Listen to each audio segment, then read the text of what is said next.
Tout le monde pense connaître Billie Jean de Michael Jackson. Mais même si c'est un classique, derrière ce morceau mythique se cache une histoire troublante, très peu connue du grand public. Une histoire de mensonges, de célébrités, et peut-être même de secrets cachés. Parce qu'en plus d'être un tournant de la carrière de Michael Jackson, Billie Jean, c'est une histoire inspirée d'un épisode réel de sa vie. À travers ses paroles, Michael Jackson évoque une femme qui prétend que Michael est le père de son enfant. Mais alors, qui était réellement Billie Jean? Dans cette vidéo, on va analyser chaque note, chaque parole, pour essayer de répondre à cette question, et probablement qu'après ça, vous n'écouterez plus jamais cette chanson de la même façon.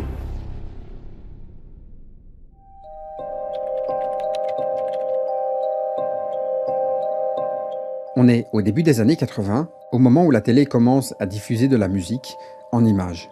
L'image prend soudain une importance qu'elle n'avait encore jamais eue. À partir de là, les chansons ne s'écoutent pas seulement, elles se regardent et les clips deviennent les nouvelles vitrines des artistes. Ce sont des œuvres à part entière, avec des codes, des décors, des chorégraphies, parfois même de vraies mini-fictions. Et à cette époque, Michael n'est pas encore le King of Pop, mais il n'est pas non plus un inconnu. Depuis ses 10 ans, il a grandi sous les projecteurs avec ses frères dans le groupe mythique de Jackson 5. Des tubes comme I Want You Back, ABC et I'll Be There ont propulsé le groupe au sommet dans les années 70. Et déjà là, c'était clair, Michael avait quelque chose en plus. Il captait toute l'attention avec sa voix et son énergie, mais au fil du temps, Michael rêve de s'émanciper, d'explorer une musique plus mature, plus personnelle, et il veut sortir de cette image de l'enfant star, devenir simplement un artiste à part entière. C'est comme ça qu'en 1979, il sort Off the Wall, son premier vrai album solo, produit par le légendaire Quincy Jones. Ce projet, c'est un tournant, tant pour lui que pour la musique pop.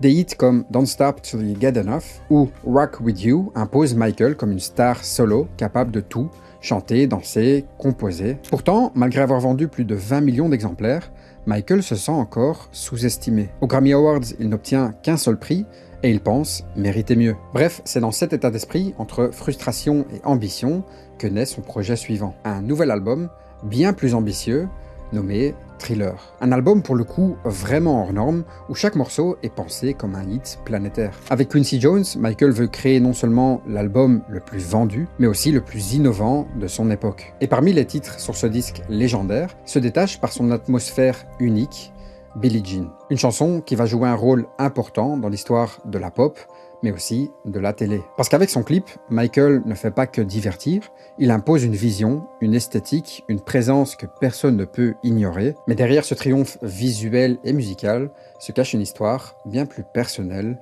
et plus obscure.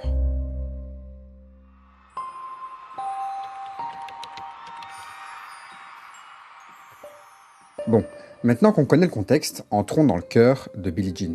Parce que si cette chanson nous hante encore plus de 40 ans plus tard, c'est aussi à cause de ce qu'elle raconte, et surtout, comment elle le fait.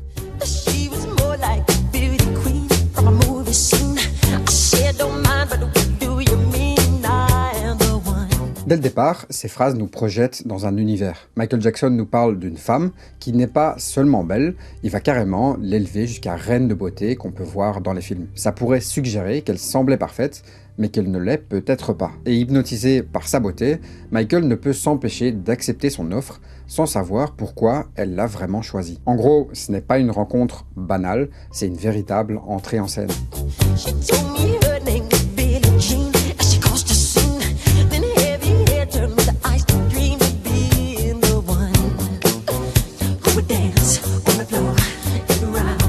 Billie Jean débarque rapidement dans notre histoire et presque immédiatement, elle cause déjà une scène. En anglais, to cause a scene, c'est attirer l'attention ou créer une sorte de malaise en public. Et puis il y a son nom. Billie Jean, c'est pas un nom très commun, surtout pour une femme à cette époque, et ça crée comme ça quelque chose de mystérieux, presque de fictionnel dans son identité. Après ça, Michael parle des gens qui, en la regardant, ne la voient pas comme une personne, mais plutôt comme un fantasme. Ils rêvent tous d'être celui qui dansera avec elle, celui qu'elle choisira. Et quand il dit danser in the round, donc dans un cercle, ça veut aussi dire qu'il est observé de tous les côtés, qu'il est au cœur de l'attention, un peu comme un artiste sur scène, ou alors une cible dans une arène. Et donc ce n'est pas juste une histoire de danse, on est clairement dans une dynamique de pouvoir. Billie Jean mène le jeu, et l'heureux élu en subira les conséquences.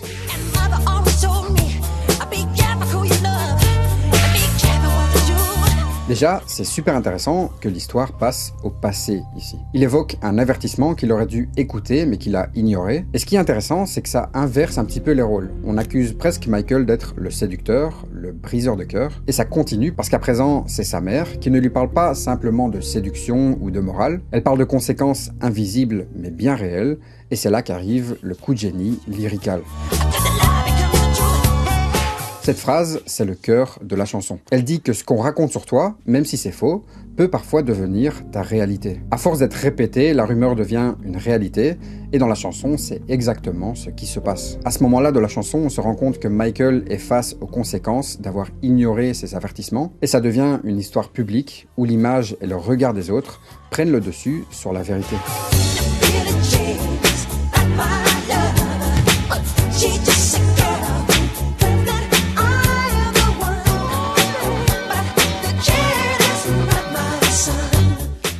Ce qui est fort ici, c'est que Michael Jackson ouvre son refrain par une négation. Dans ce passage, il parle du fait que Billie Jean affirme qu'il est celui qui est au centre de tout, et surtout celui qui est le père de son enfant. Dans cette phrase, le mot « claims », qui veut dire « prétendre », est très important. Ce mot veut dire qu'il remet à la fois en doute sa parole et le place en victime d'une accusation. Mais attention, il ne dit jamais quel ment. Il dit simplement « elle dit que je suis le père », et ce n'est pas vrai. Ce flou volontaire entretient un doute, et c'est ce qui rend cette chanson aussi captivante. En plus de ça, la chanson est tellement bien faite qu'on a presque envie de danser dessus, alors que le mec est littéralement en train de nier une paternité.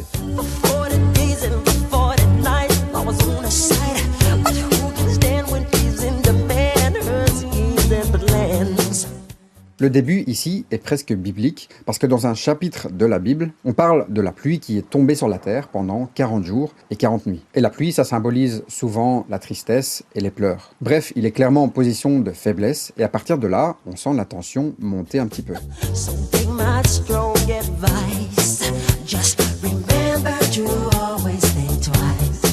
Là, c'est la morale de l'histoire.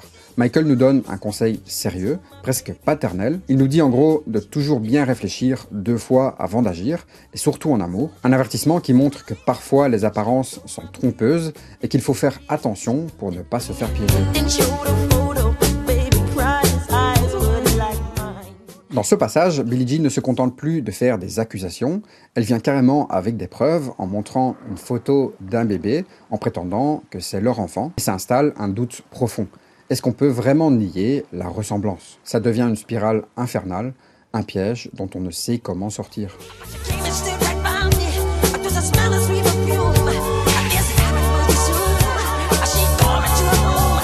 Là, on touche un moment crucial et un peu trouble de l'histoire. C'est court, mais très chargé en sous-entendu, parce que le ton devient plus intime et surtout plus confus. Parce qu'à partir de là, Billie Jean s'approche physiquement, c'est direct, c'est clair, c'est une initiative de sa part, et on sent que Michael subit plus qu'il ne choisit. Il évoque aussi une odeur de parfum, et il y a clairement une raison derrière ça, parce que dans beaucoup d'histoires amoureuses, le parfum c'est cette sorte de trace invisible qui reste. Et du coup, le fait qu'il dit ça, ça nous laisse encore dans ce doute permanent. Bref, au final, dans toute cette histoire, Billie Jean invite Michael dans sa chambre, mais Michael, lui, il nous dit pas s'il y est allé. Il ne dit pas non plus ce qui s'est passé, il laisse toujours ce flou volontaire. Et ce flou, il est essentiel, parce qu'il alimente le doute tout au long de notre histoire. Et ce qui est fou, c'est que ça nous fait réinterroger toute la chanson. Mais en dehors des paroles, ce qui fait aussi un titre mythique, c'est la mélodie, le rythme. Quincy Jones et Michael Jackson ont voulu faire en sorte qu'on entre dans l'ambiance de la chanson et qu'on sente la tension monter doucement. Now I remember when I wrote Billie Jean, all I said to myself beforehand, I want to write a song with a great bass hook, you know, and I just let it go really, and then several days later, you know, you know, the whole Where did that come from? From above. La ligne de basse est littéralement iconique. Elle ne varie presque jamais, mais elle porte absolument tout le morceau. Quincy Jones et l'ingénieur du son ont même enregistré 91 pistes de batterie avant de choisir la bonne, parce que oui, même si la chanson fait danser, elle ne devait pas simplement être joyeuse. Et c'est là tout le génie, faire bouger les gens tout en les mettant mal à l'aise. Finalement, il y a aussi la voix de Michael. Ces cris ne sont pas juste là pour faire le show. À chaque cri, on sent l'angoisse, la panique d'un homme accusé à tort qui essaie de garder le contrôle. Ces cris parlent donc simplement d'un personnage qui perd pied dans son histoire. Mais le plus fascinant dans tout ça, c'est probablement que c'est simplement la moitié de l'histoire. Parce que l'autre moitié, elle va se raconter en images.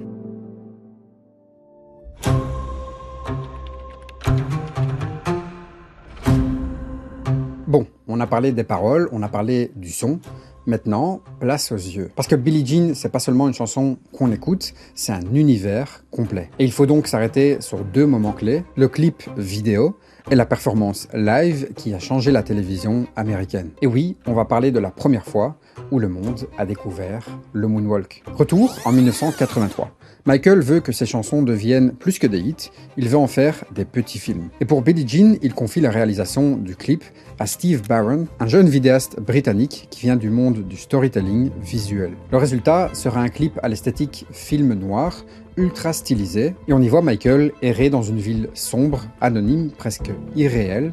Les couleurs sont désaturées, la lumière est tamisée et on baigne clairement dans une ambiance de mystère. Dès le début du clip, on tombe sur un détective privé, appareil photo en main, qui suit Michael à la trace. C'est carrément une métaphore visuelle de la surveillance constante que subissent les célébrités, et le clip commence alors à nous captiver en jouant justement avec cette tension. À chaque pas de Michael, le sol s'illumine, mais plus que ça, au fur et à mesure du clip, tout commence à s'illuminer. Il faut savoir qu'à l'époque, c'était une vraie prouesse technique. Chaque lumière était connectée à un système électrique qui suivait les mouvements de Michael. Mais le clip, c'est pas juste un show de lumière. Il raconte aussi une histoire plus profonde. Et à mesure qu'on avance, on se rend compte que tout ça cache un message plus intime, celle de l'isolement. Le détective, lui, incarne cette idée de paranoïa, cette pression permanente d'une société qui scrute le moindre faux pas, prête à juger et condamner. Quant à Billie Jean, elle reste insaisissable, jamais vraiment visible dans le clip, comme si elle représentait une accusation flottante qui plane au-dessus de la tête de Michael. Et tout ça, c'est donc raconté uniquement à travers l'image. Et d'ailleurs, en plus de ça, cette chanson va aussi littéralement révolutionner la musique à la télévision. Parce que quand Billie Jean fait ses débuts fracassants, logiquement Michael et son équipe se tournent vers MTV, la chaîne musicale du moment. Sauf que là, grosse surprise, parce que MTV va répondre « Non merci, on n'en veut pas, nous on diffuse uniquement du rock ». Inutile de dire que derrière ces belles paroles se cache en réalité une politique subtilement raciste. Parce que MTV avait déjà refusé d'autres clips d'artistes noirs avec ce même argument bancal. Mais heureusement, l'affaire a commencé petit à petit à faire du bruit, et c'est là qu'est intervenu un certain David Bowie, en direct sur MTV, qui pose la question gênante à un animateur. I'd like to ask you something. All right. It occurred to me, having watched MTV over the last few months, that it's a solid enterprise and it's got a lot going for it.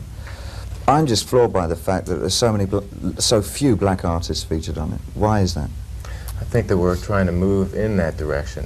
We want to play artists that seem to be doing music that fits into what we want to play for MTV. The company is thinking in terms of narrow casting. That's evident. It's evident in the fact that the only few black artists that one does see are on about 2:30 in the morning or to around 6. Very few are featured predominantly during the day. No, that's a... I'll say that over the last couple of weeks these things have been changing, but it's a slow process. Malgré tout ça, MTV résiste. Alors, l'équipe de Michael sort l'arme lourde, la menace de l'argent. Le président du label menace de retirer tous les clips des artistes signés chez eux si Billie Jean ne passe pas à l'antenne. On parle ici de la crème du rock que MTV diffuse à longueur de journée. Résultat, MTV panique et finit par céder, et c'est comme ça que Billie Jean finit pour la première fois sur nos écrans le 10 mars 1983. C'est à partir de là que de plus en plus d'artistes noirs apparaîtront sur la chaîne, ce qui fera logiquement entrer Billie Jean dans l'histoire. Mais attention, cette chanson n'entre pas dans l'histoire que pour ça, parce qu'il y a un autre moment qui va faire basculer Billie Jean dans l'immortalité.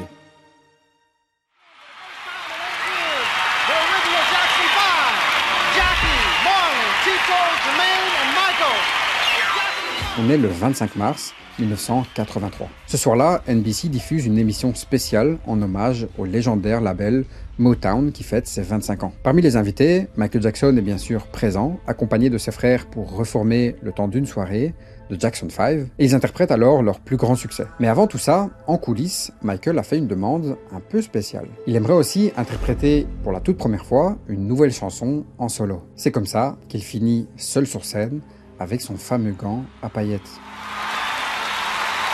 Thank you. Those were magic moments with all my brothers, including Jermaine.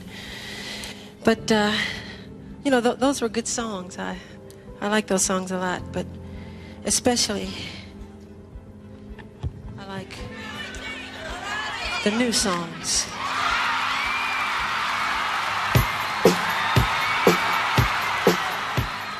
Dès les premières notes, le public est captivé. Tout est millimétré, les regards, les gestes, la tension qui monte peu à peu. Et puis, au milieu du morceau, Michael effectue un pas de danse qui va entrer dans l'histoire.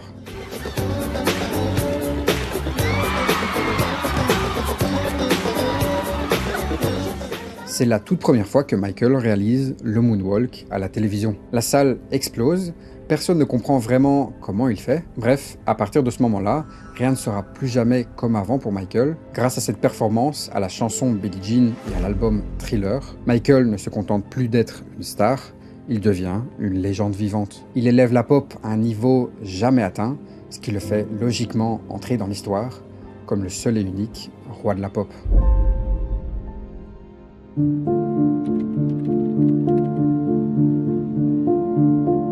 Bon, l'idée de créer cette chanson, elle ne vient pas de nulle part. Quand Michael était jeune, il se produisait avec ses frères de Jackson 5, et c'est là qu'il a remarqué que ses frères avaient des relations avec énormément de fans, des groupies qui affirmaient ensuite avoir été mises enceintes. Il a donc probablement écrit cette chanson en se basant sur les expériences qu'il avait vécues avec ses frères pendant qu'il était jeune. Pourtant, selon Randy Taraborelli, Michael se serait aussi inspiré d'un moment plus personnel qu'il a vécu en 1981. Cette année-là, une femme en particulier lui écrivait sans arrêt pour lui dire à quel point elle l'adorait. Mais surtout, elle disait aussi qu'il était le père de son enfant. Et ça, alors qu'il ne l'avait jamais rencontré. Au début, Michael, qui avait plus ou moins l'habitude de recevoir ce genre de lettres, les ignorait, sauf que ses courriers devenaient de plus en plus inquiétants. Jusqu'au jour où elle lui a envoyé une photo d'elle, un revolver et une lettre où elle lui demandait de se suicider avec elle à une date précise. Ce moment a marqué Michael profondément et la chanson Billie Jean ne serait donc pas totalement une fiction. Bon, après elle ne s'appelait pas Billie Jean et cette personne qu'il décrivait dans sa chanson n'existait probablement pas. Alors oui, à cette époque, il y avait bien une femme qui s'appelait Billie Jean King, une joueuse de tennis assez connue à l'époque. D'ailleurs, énormément de personnes, dont Quincy Jones, ne voulaient pas que Billie Jean figure sur l'album Thriller, pour éviter que le titre de la chanson entraîne des rumeurs sur la joueuse de tennis, qui à l'époque était encore mariée, ouvertement lesbienne et avait subi un avortement. Bref, d'après Quincy Jones, s'il gardait ce nom Billie Jean, la chanson pourrait être mal prise par le public. Mais bon, il n'y avait rien à faire, Michael était sûr de lui, et il a refusé de changer le nom en Not My Lover, comme Quincy lui avait suggéré. Apparemment, il a fini par avoir raison, parce que quand Billie Jean est sortie en janvier 1983, elle est immédiatement devenue numéro 1 au Billboard. En plus de ça, musicalement, Billie Jean a eu une influence énorme. Des artistes comme Usher, The Weeknd ou Justin Timberlake s'en sont inspirés. Elle a été samplée, remixée, réinterprétée à peu près dans tous les genres. Et aujourd'hui, Billie Jean est bien plus qu'un tube. C'est une œuvre qui fait danser, réfléchir et qui continue de hanter la pop culture. Voilà, j'espère que cette analyse t'a plu. Si c'est le cas, tu peux me le faire savoir, tu sais ce qu'il te reste à faire. Sache que j'essaye aussi d'être assez actif sur Instagram, alors n'hésite pas, tout est en description. Et en attendant, nous on se retrouve très prochainement dans une nouvelle vidéo pour une nouvelle histoire.